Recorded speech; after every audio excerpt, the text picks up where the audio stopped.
Carmi Gilon this morning, and senior positions at the Israel Security Services, Shabak. Very relevant to our topic today. He was the head of the Jewish department or division, whatever you call it. And most important, he was the head of the Shabak, of the security services between 94 and 96. Then he was the CEO of the Paris Peace Center. By the way, how's Paris? He's okay? Much better. Much better. He's ready going to go bury back. all of us. Gary, ready to go back to work. 2001, 2003, he was ambassador to Denmark, mayor of Mevaset Zion, and recently at present chairman of Strategic. And if you forgot that for 6 years I was vice president of the Hebrew University of Jerusalem. Of course, I mean, I'm skipping some of your rich No, it's CV okay, it's okay. because we want to leave time to your important presentation. Carmi, thanks for coming, and people here are interested in the in your insights on Jewish extremism, threats, challenges, and hopefully solutions. Please, Okay, we thank usually you, do a Oli. 20-minute talk and then a Q&A. I'm better in Q&A. Okay, so let's do that. I'll try to be short. Okay. This is a great opportunity for me to be invited to this honorable club. So thank you, Uri, and thank you, Linda, and thank you, Raya. I just want to give you an academic background about Jewish terrorism, and to mention that to begin with, it was right after the independence of the State of Israel. The different undergrounds tried to enforce a different regime in Israel, which mean not as declared in the Declaration of Independence, democratic Jewish state, but let's say a Jewish state only. And the first underground the name was Machteret Tzrifin, the Tzrifin underground. And all along the years, there were different ideas about the current regime in the Jewish state and that it should be removed. I also would like to be a little bit academic and say what does it mean underground, and it's different than a group that does only terrorism or using violence in declarations and so on. Because underground, the definition is that it's a group of people that would like to change the regime and the belief of a society all over the world. It's not like a group that just kill Arabs. Many times it happened in Israel as revenge to Arab terror attacks on Israelis. But when we speak about about underground, they have a vision that it's far beyond the violence or the terrorism that they use. When I was, we like to give stigma to people, so I was known,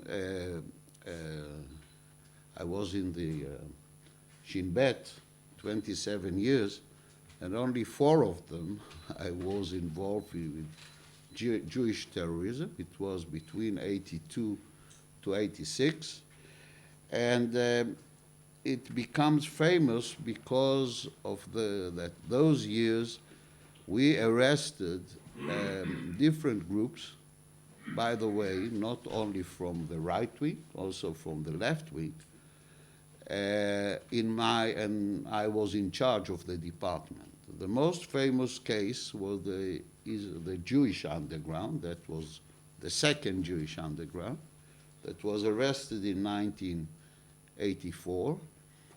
That was a group of 27 people, very impressive people, very influential.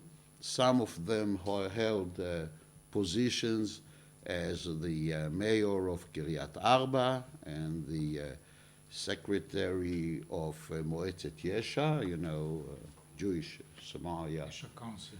the council. And they were well known and were part of the hardcore of Gush Emunim. That's why they were so famous. They did the terror attack on what was known as the Palestinian mayors in 1980.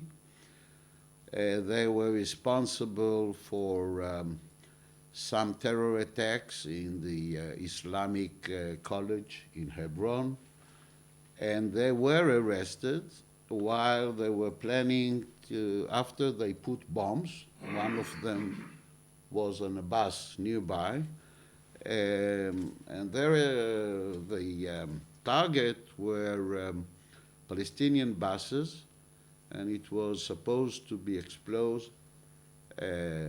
Friday afternoon, the most busiest time in East Jerusalem and on the way to Ramallah. Just remember that all the West Bank were under Israeli control. It's years before Oslo Agreement. So, and we were successfully prevented, and they were arrested on the spot. So they were dangerous, but all these acts were not so important. The main target, which was to explode the Temple Mount, the mosques on the Temple Mount. And here we see why we can name it underground and not just a terror group. Okay, you can kill 250 passengers on buses and not to be an underground. But the main target was the Temple Mount, and it was based on two reasons, or the motivation was two reasons. One, to begin with, was to change the regime in Israel and to establish a Sanhedrin regime, which means a group of 71 that Israel will act only according to the Jewish law, or the Bible, or the Torah. That was the basic, and the common ideology of 25 out of 27 members in that group. But when it was become practical, right after Israel signed, or Prime Minister Begin signed the agreement with Egypt, with President Sadat, that according to that agreement, Israel should withdraw from all Sinai desert. And then it becomes much more operational. So that's why they were underground, okay? They tried to change the regime and enforce the state of Israel to change this situation of peace with Egypt. And that was quite risky, I may say, because that I can declare based on any intelligence report that in the situation that something will happen to the mosques on the Temple Mount. It means not only a war with maybe all the Islamic countries in the world, including Indonesia. It's also a very high risk for the Jewish people all over the world, because this would become a religious war. But thanks God, they were arrested, they were charged by court. 3 of them were sentenced for life in prison. But unfortunately, the Israelis are very understanding ideological crimes, as we could see in other stories, and I'll continue with that. So this is the Jewish underground, in my eyes, the most dangerous group, because their abilities were very high. They were very much connected to the government that time. It was the government of Prime Minister Shamir. And we are here, and afterwards it was very interesting to see what went on in the settlements, because they were attacked by their own friends. And when they were arrested, and I remember their interrogation, they repeat again and again, we are representatives of our, let's say, our people. By the way, 10 years after, or more than 10 years after, when Yigal Amir, the assassinator of Prime Minister Rabin, was arrested, he used the same methods. He said, I'm only the finger on the gun. I'm not, but I represent my people. And that's what defined an ideological criminal than a regular criminal. And now, 10 years again, or more than 10 years, another group was arrested with the same mission. And that's why they were named by the Shin Bet and by the Ministry of Justice, that they are underground again, because they didn't only want to kill a baby from the Wabshe family. They didn't know even who was killed, but it was part of agenda to change the regime in Israel. So this, a bit of history to understand, and I defined them from other. But I would like to mention another man, Rabbi Meir Kahana. Not so many remember that he was in administrative arrest in the 80s because he had the same target. He tried to send a rocket on the Al-Aqsa. And we had others, small. Usually it's not so well known, but unfortunately, this idea that Israel should have a king that follow the Torah law, and only the Torah law, exists in this country. But I would like to tell you that we are not alone with that. You could find it.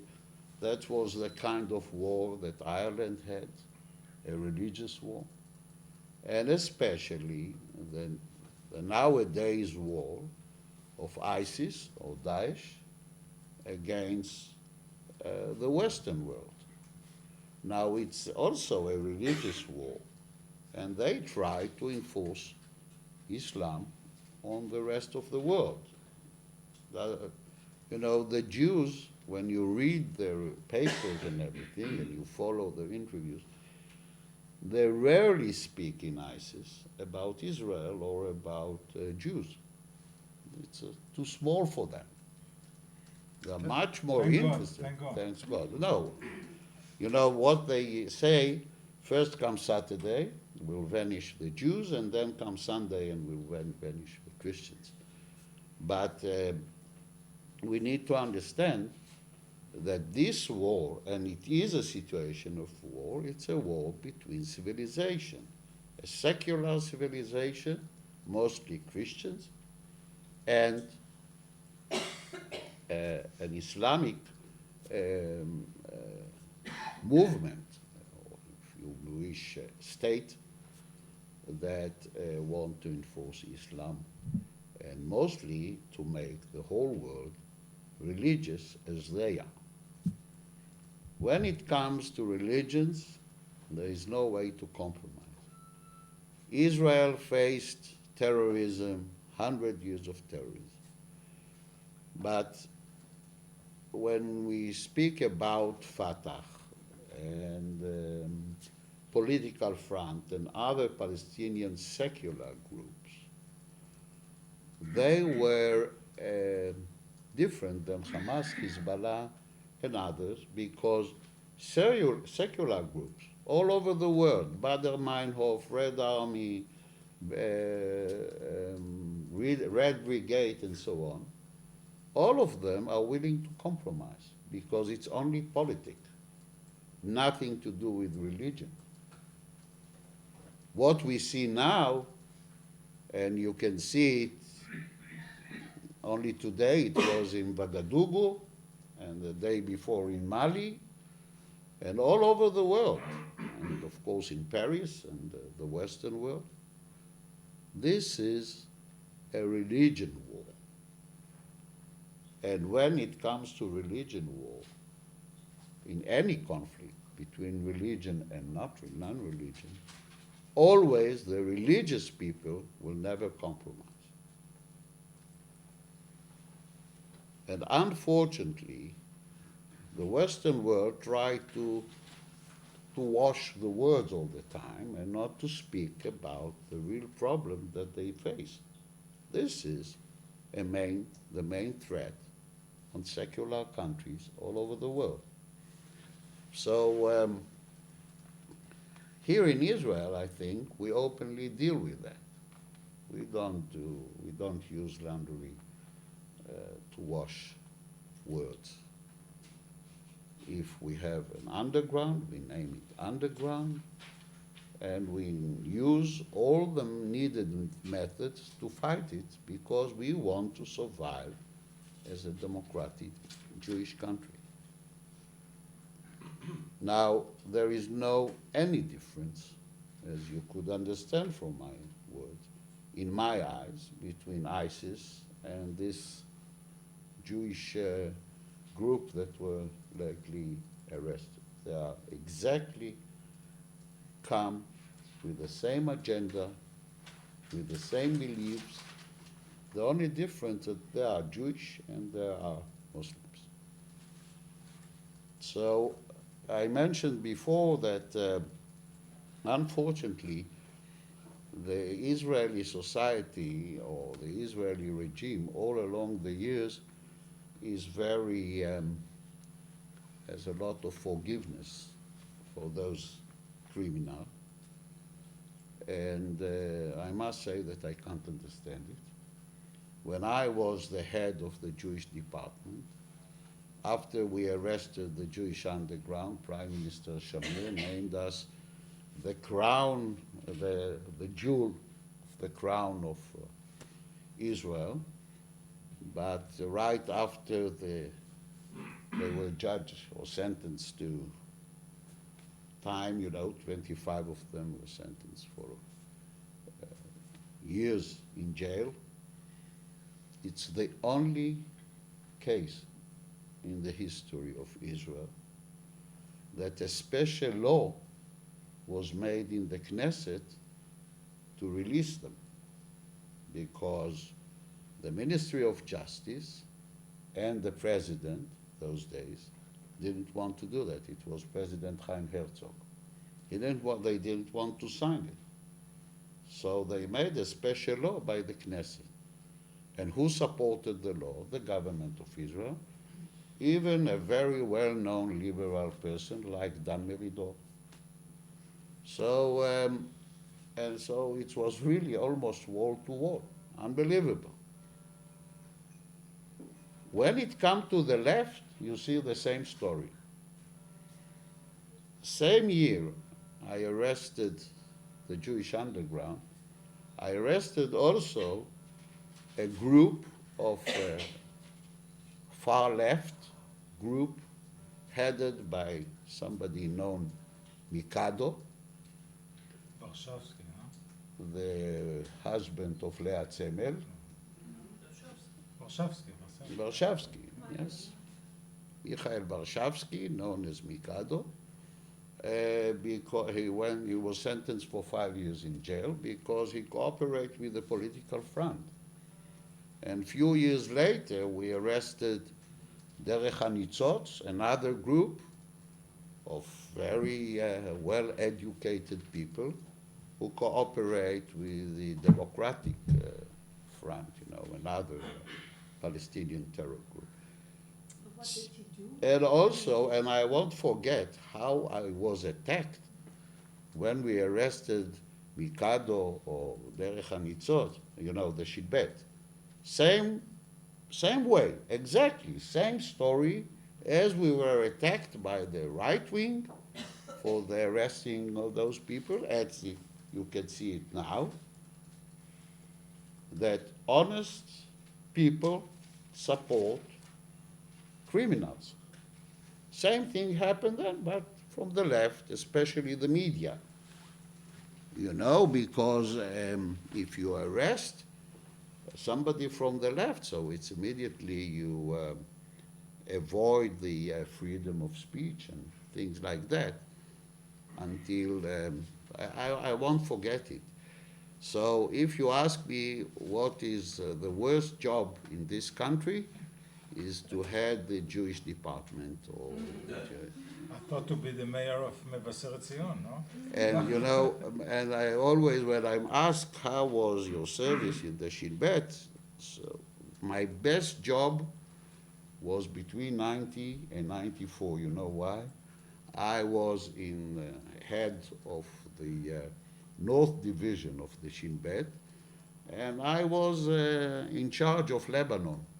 It was so happy there. They don't have Supreme Court, they don't have public opinion, they don't have media, everything is, that was my best time in the Shin Bet.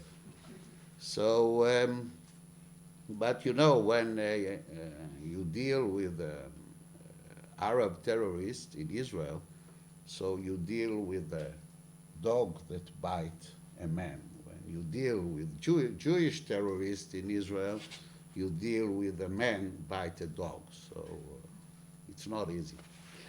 Anyway, I think it's enough for opening remarks, and Yes, your please. job is to ask questions. Yes, please. That was a very enlightening and interesting historical report. But can you give me examples of proven Jewish terrorism today? Proven Jewish terrorism today. Only the last story, That's not proven. not yet. That's not proven. No. So you talk, we talk. If you press speak talks, from you the talk about- perspective of law, you are right, because they were not judged yet. That's the important thing, isn't it? It's not, okay, I agree with you. So today, if you ask me, still all of them are under, still in the process, so I Including can't. this Domitzion thing. Yeah, Domitzion, that was yesterday. This morning. This morning it was, they found it this morning. If I may, I ask that because we read in the press so much about Jewish terrorism, Yes. and one has yet to see actual examples, proven examples. No doubt that the acts are there, okay? There are terror acts against Arabs, no doubt, okay? By whom? Could be by themselves. Maybe it's, Could be by not sounds to me so reasonable, but maybe, you know, the priest of Domitian, he's the white, right? I don't know, maybe. Or yesterday I saw in the press that a priest, Armenian priest, was attacked in the old city. He was beaten by ultra-Orthodox. So maybe he's a liar, I don't know, and maybe he was beaten by another Armenian. I can't tell you, since he was not in, but not everything is law. Now I would like to, if you intend to ask me about the Domitian, Not only about. pardon me? Not only about. Okay, no, but this story is terrible, not for Israelis. I'm not afraid that the day after, Christians in Israel will write anti-Semite words on a synagogue, okay? I'm worried about the Jewish people all over the world. I think about the Greek Orthodox or the Catholic, whatever, in countries where there are huge minority of Jews and they are, in my eyes, under threat, thanks to those crazy sabotage persons in Israel. Whoever they are. Whoever they are, maybe they are, as we said, Armenians or Christians, but in logical eyes of, for sure, the Western press, like you, it probably was done by Jews. And the government of Israel declared, every government of Israel, their responsibility for Jews all over the world. And it's craziness. Ingrid Berliner Zeitung, Frankfurter Rundschau. I would like to ask you, so you, as far as I understand you see a direct connection also on the ideological level between the Jewish underground in the 80s and those groups, whether they are groups or one group, I don't know, who did Duma, the attack against the Halachic family, No. for example. They have the same agenda. But how do you see this the connection between maybe some rabbis from the right-wing settlements who did this special booklet? What is the king of? I'll make your life easy. And how do I'll give you an answer before you end. She doesn't want. She Let wants me to just complicate. finish Oh, my sorry. question, please. And how do you see also maybe, how is the connection there, and how do you see maybe also, is there a difference between those hooligans, maybe they are hooligans, I don't know, who did something against the Domitian because this was hate graffiti or so, but it was not so far, although there was once a Molotov cocktail also in some time ago, but it was not an attack against people. So I would like to hear your assessment on those events, what we are seeing in what we saw last year, what we are seeing today, and the connection between the ideology and, on the other hand, also supporters who are a bit more on the outer supporting level, or maybe also not supporting level. How do you see that? First of all, the sabotage in the Domitian, and of course the sabotage of the church in Tabcha, in Kinneret. In my eyes, it's a terror act. It's a terror act against. It has a religious, political, it's ideological crime. It's not a regular crime, okay? It's not, they didn't rape anybody, okay? Probably all those criminals that does terrorist that does the Domitian or whatever never passed the road in red light, for sure. And they pay taxes and everything because in their normal life they are very responsible for themselves. Many times they work, they do things for the quality of their quality of their life. But at night, as the Jewish underground, they go out at 2 o'clock in the morning. You know, I can tell you about the real Jewish underground or the dangerous Jewish underground, the one of the 80s. You know, they had family. So when you go out of your house at 2 o'clock in the morning, you need to explain your wife where you are going to. Yeah? So you know what I found, and I can tell you that when I was brought from Paris to head this Jewish department, the first thing I did, I read the book of Rabbi Kook to understand the motivation. And before that, I can tell you, I had no idea about it. Rabbi Cook Jr. Junior, yes. Who was the one who said that the combination of Kabbalah and explosive, it's Lebenat Kabbalah. Explosive. Somebody knows Hebrew here? Anyway, okay, it's a bomb. Okay. I need to practice myself better. Anyway, this is a terror act because of the result and because of the motivation. And what could become the circumstances of this act? That's the thing that you think. You know, if you do something in the Domitian, your purpose is to destroy the relation between the Jewish state and the Jewish community all over the world with the Christians. This is, even they were not sentenced, maybe you would agree that this is a fact of life.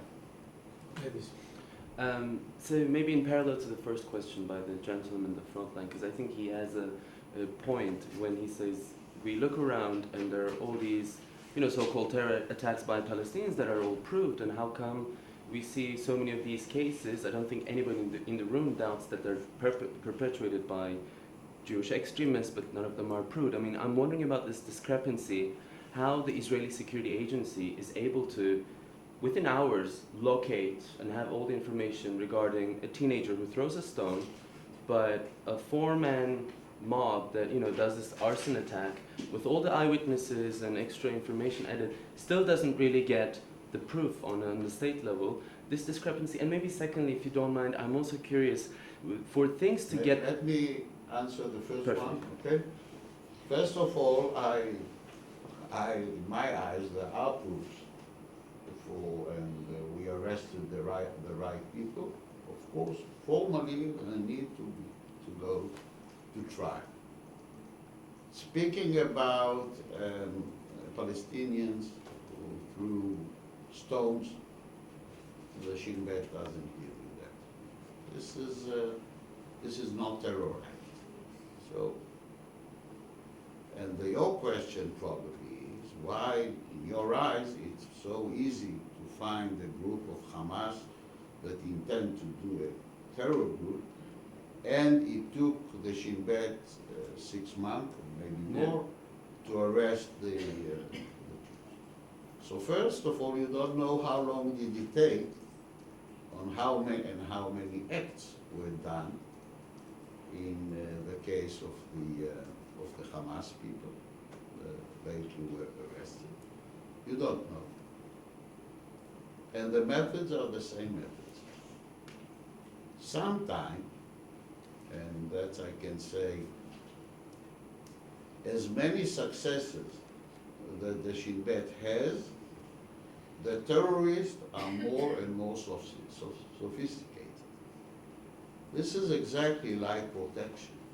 You know? The thief who enter your house, he is the one that enforce you to use alarm.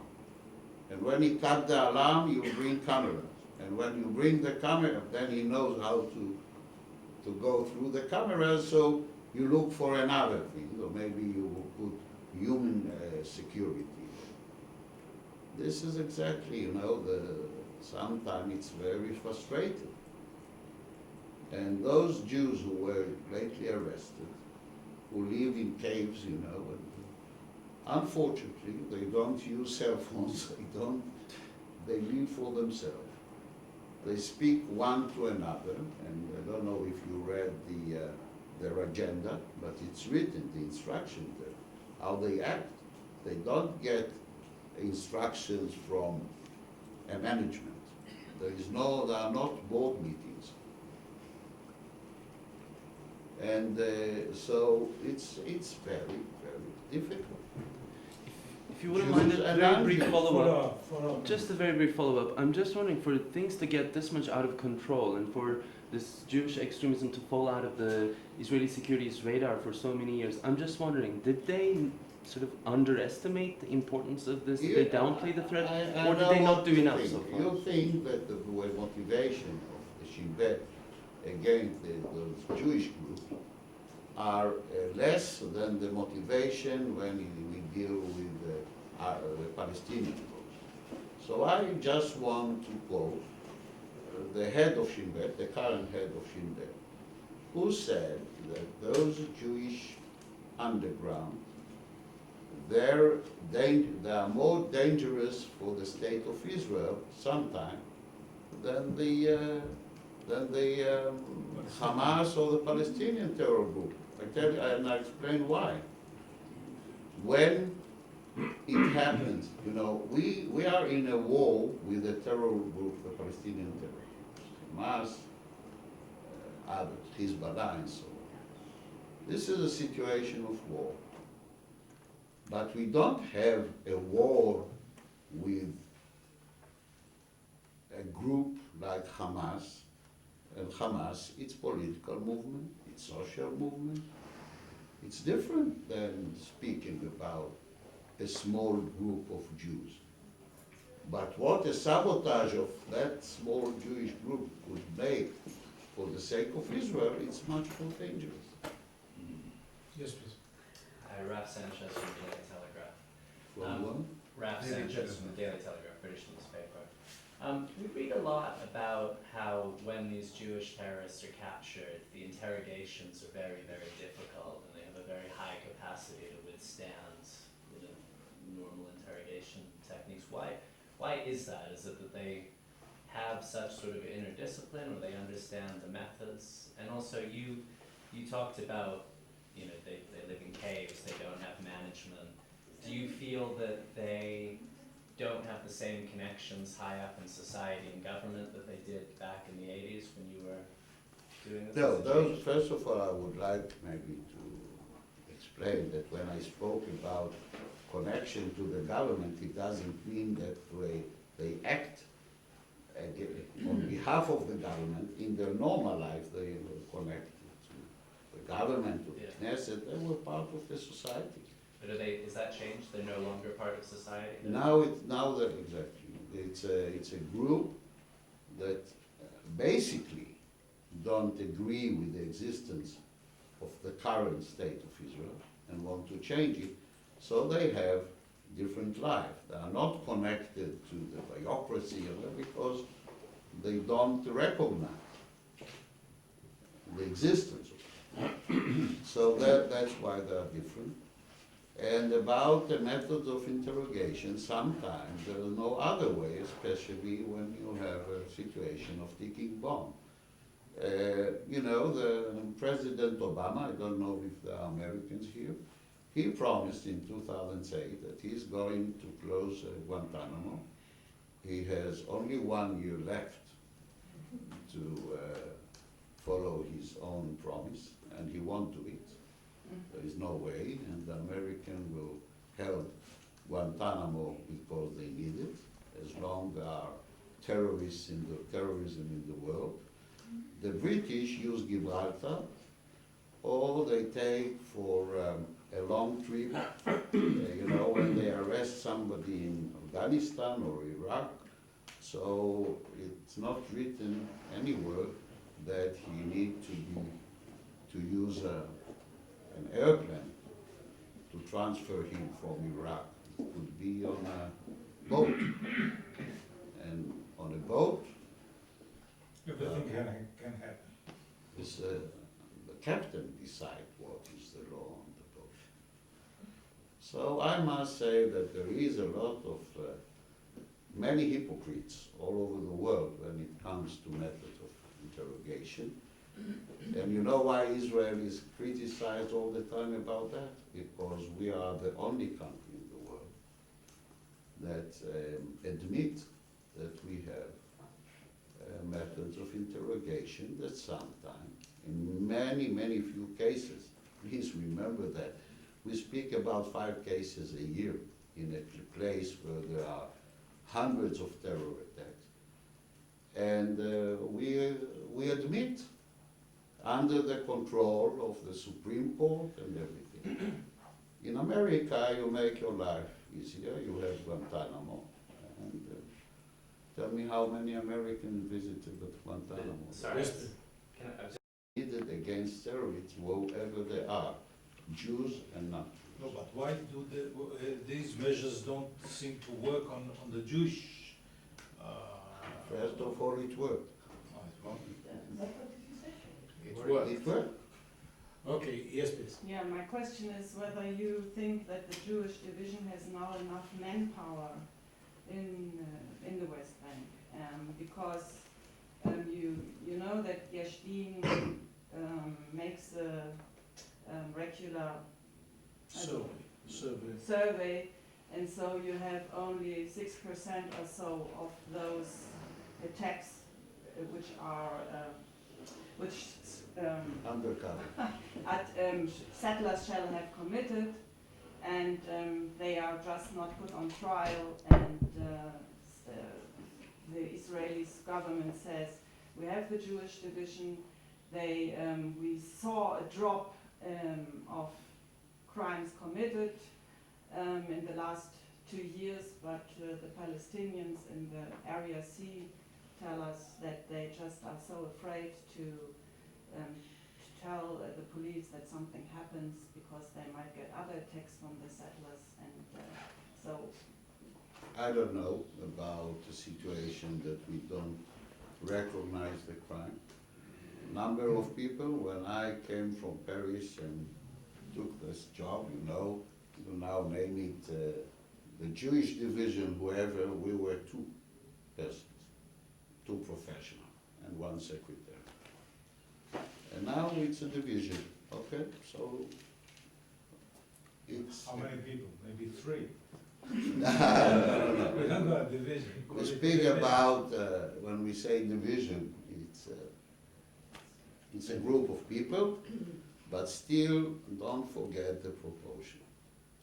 The number of terror acts doing by Palestinians against Israelis, comparing to the number of Jewish acts, is 1 to 100, something like that. So that's when we speak about size. Yes, please. I wanted to refer you to that famous or infamous wedding video. This is a new phenomenon in Jewish extremism, if I'm correct. To what do you ascribe this new phenomenon to? Incitement, by whom, by how? Well, as a Jew, as a very proud Israeli Jew, I can tell you that shame on me. That among my people, there are people like those you can see in the movie. That's my feeling. That's my thoughts. My country live in this country 7 generations. My great-grandfather came to this city in 1830. He was Zionist years before Herzl. and he came only because of Zionism. The, so I was born in Jerusalem, and the rest, all the other generation. I was taught in my house to speak Arabic and to speak Hebrew. That was, and English, by the way, because those three, they were also Turk, but they left. Since I was born in 1950, they said, okay, you don't need to speak Turkish. But anyway, this is the history of my family. This is the history of myself.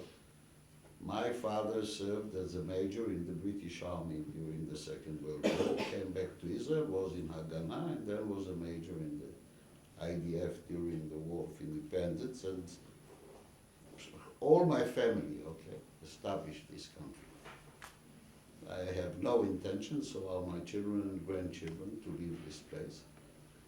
And what I want, I'm very worried about the quality of our life. If it's Arabs or if it's a Jewish enemy. Those people in the wedding are my enemies. My name is Dan Eisenberg, the Jerusalem Post. I wanted to ask you, in terms of administrative detention, which has been implemented, I guess, several months ago, but specifically with the Duma suspects, there have been a number of protests, some of them violent, here in Jerusalem, claiming that these men are being held, these boys are being held without due process, that they're being tortured, that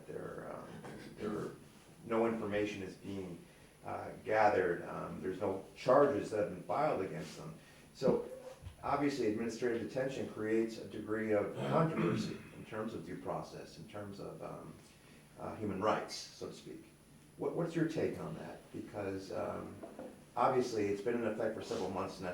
No confessions have been given, and maybe to this gentleman's point, there are Who two. said that no confession? Well, in terms of statements to the media, in terms of Yeah. to No, there are judiciary, we have two yet to hear. confessions. Huh? There are two confessions. They're going to be charged based on the confession. Okay. It's going to be maybe what we call a Zuta trial, you know, a small trial. If the confession was taken from a free willingness of those two people or not. This is a different, this is something to do with the justice, okay? But two confessions were taken. But the question becomes, those If they were confessions torture or not, and as I said, there are demonstrations when you arrest somebody from the left and when you arrest somebody from the right, because that's what I said, a man bite a dog. Yes, but the confessions were without an attorney present for these suspects, which is really part of the uproar. Due process, you know, the right to an attorney, the right to have a defense, which is kind of taken away with administrative detention by definition. That freedom is gone. Do you think that that's a necessary evil in this case? Yeah, sure. Why? Because they're terrorists. They were suspects in terrorism. They were suspects as members of underground that want to destroy this country. So in such cases, again, it's go through a process. In my time, I just could give an order. I had a very easy life when I was head of Shinkai. Not anymore. So sometimes you need to use special measures. As I mentioned, in every, and I can tell you, I still have friends all over the world who are chief of FBI, CIA, whatever, and also in European countries. And that's, you know, I would say that the basic thing of any democratic country is to keep the right to live, and then come the civil rights. That's in my eyes. In an imminent threat, you're saying? Yes, and sometimes you need to use special measures that are against your strong belief in civil rights. Because basically, I, as head of Shin Bet, respect the civil rights. I was raised, I was educated, also inside the Shin Bet. But democracy is not a description for suicide. And you know who said this? Who? You know the name of Aharon Barak. He was the Chief of Justice No, Maybe- the of the Supreme Court. Chief of the Justice. President of the Supreme Court. Yeah. A very well-known civil rights fighter, teacher in Harvard University. Only good words you can read about him. I don't agree with all of them, but that he is the one who said that. In one of the cases, when he was still in Supreme Court in Israel, when a Palestinian appealed to the Israeli Supreme Court because of methods of interrogation. In my time as head of Shin Bet, and unfortunately it was very short, 50 times a year I had to go to Supreme Court to defend my decision of methods of interrogation. All the cases were brought to court by Palestinians from the West Bank or from Gaza. Because, and this is something, to go to the Supreme Court 50 times, it takes hundreds of hours, to prepare yourself and all this.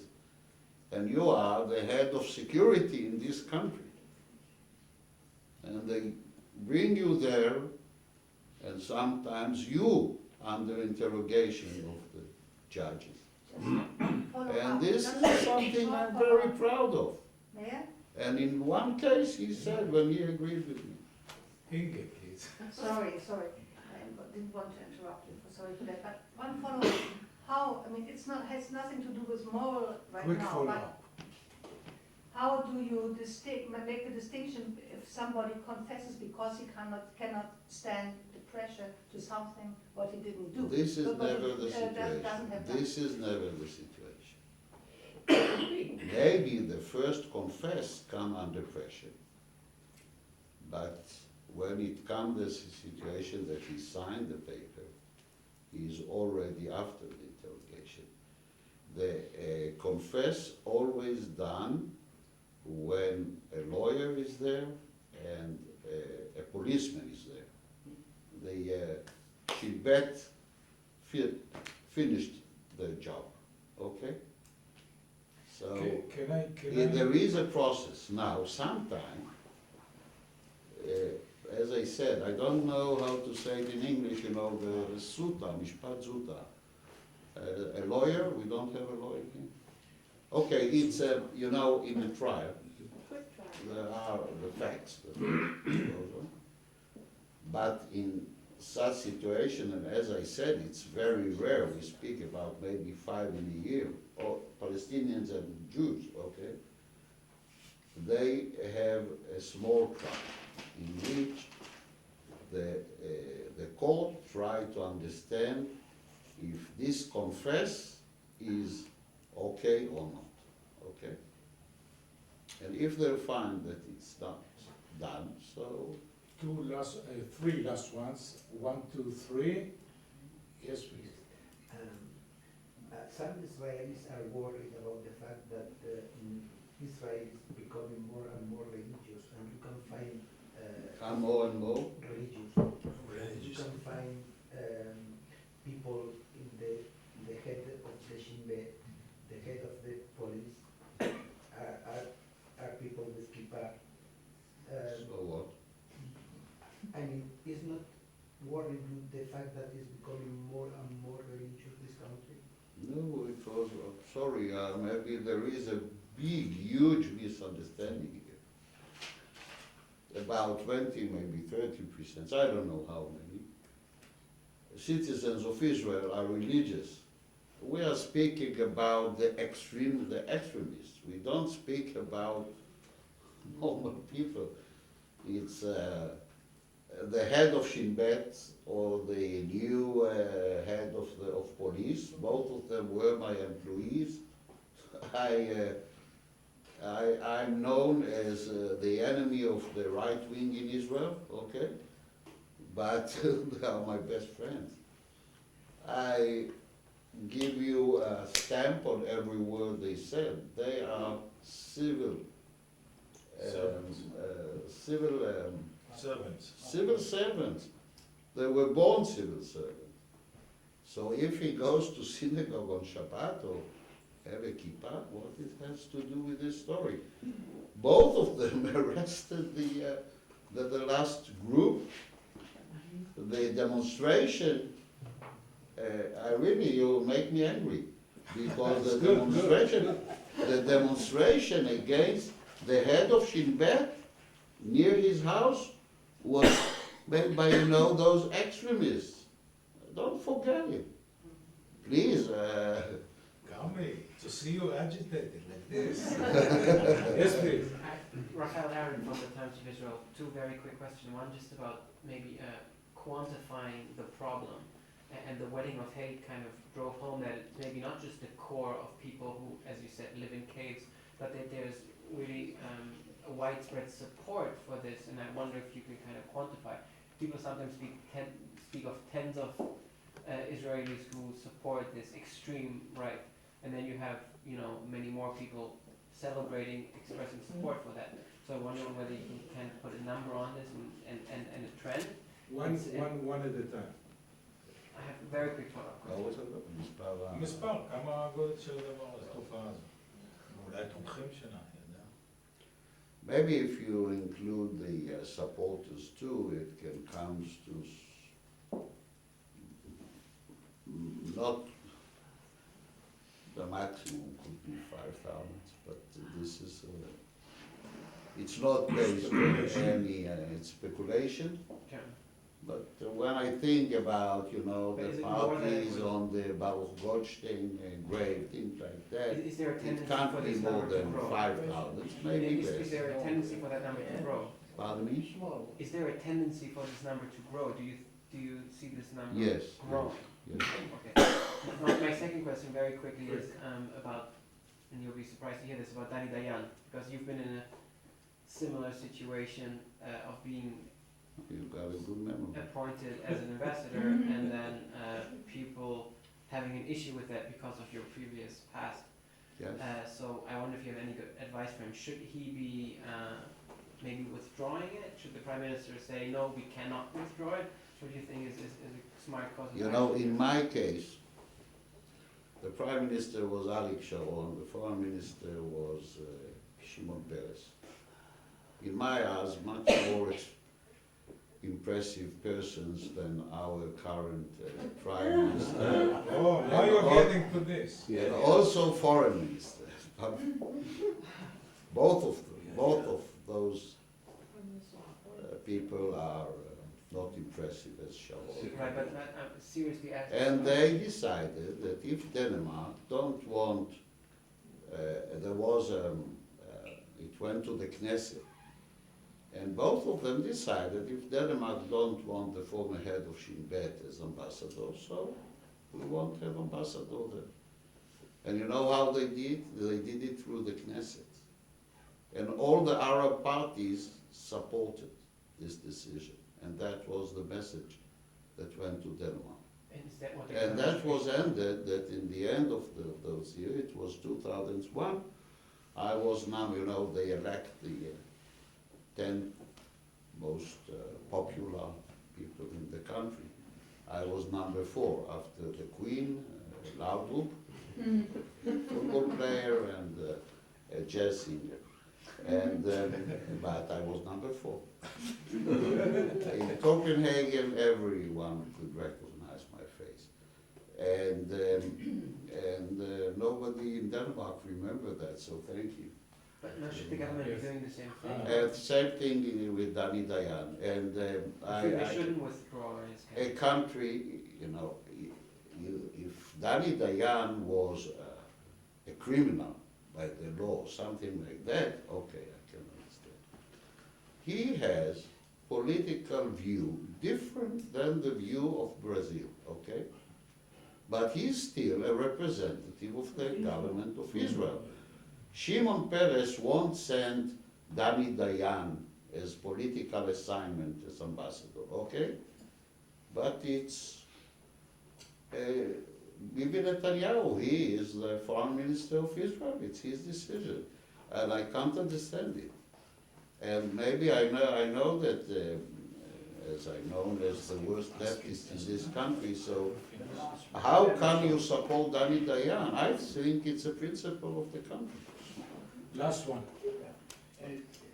With respect, I need to take issue with your definition of stone throwing as terrorism. I want to say that the definition of terrorism is to frighten the civil population, the populace. And in the case of Israel, stone throwing does frighten the people because they may not be driving on certain roads, they may not be going to certain places, and that surely is terrorism.